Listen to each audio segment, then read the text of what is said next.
আজ হলো বৃহস্পতিবার আর এখন আমি সকালবেলা 8টা বাজে স্নান সেরে নিয়েছি। এখন হচ্ছে পুজো দেওয়ার পালা। তো পুজো দেওয়ার আগে ভালো করে একটু রেডি হয়ে নিচ্ছি। আর এদিকে তাথই কিন্তু এখনো ঘুমোচ্ছে।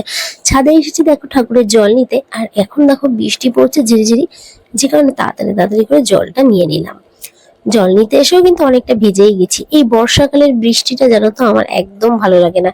সারাদিন রিমঝিম পড়তেই আছে। বৃষ্টিটা একটুখানি টাইম হলো, তারপর বন্ধ হয়ে গেল, ঠিক আছে। সারাদিন প্যাচপ্যাচানি বৃষ্টি, রাস্তাঘাটে বেরালে কাদা, ভালো লাগছে না একদমই। যদিও আগেকার মতন এখন আর কাদার ব্যাপারটা নেই।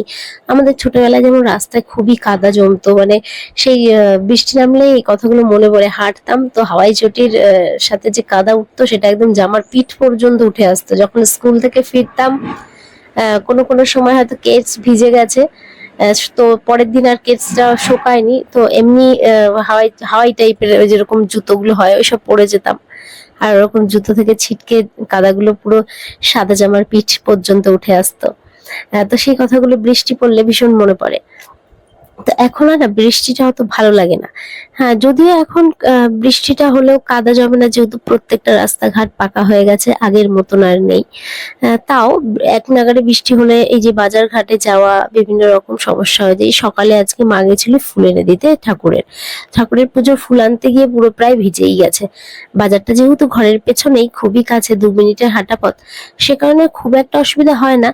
তো আবার তোমাদের অসুবিধা এই হয়। রিমঝিম বৃষ্টি সারাদিন কিরকম লাগছে অবশ্যই আমাকে কমেন্টের মাধ্যমে জানিও। আর আমার কিন্তু পুজো দেওয়া প্রায় গল্প করতে করতে কমপ্লিট হয়ে গেল।